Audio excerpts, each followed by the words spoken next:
Men mahallaning oqsoqoliman, yoshi katta deb intervyu olgani chaqirishibdi, bir borib kelaychi.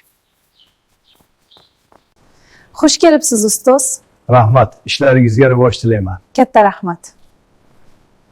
Sizga bir nechta savollarimiz bor, otaxon. Albatta, so'rang.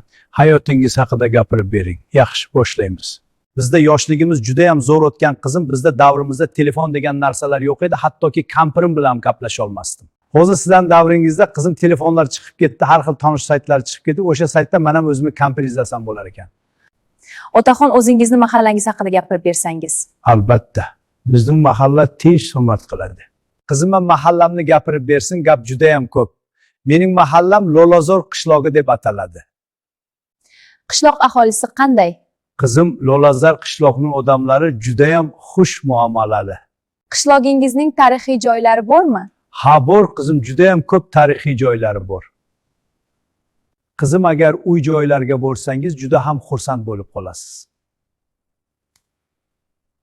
Shu fursatdan foydalanib, sizlarni ro'zai Ramazon oylari bilan tabriklayman. Barchangizni tutgan ro'zalaringiz qabul bo'lsin.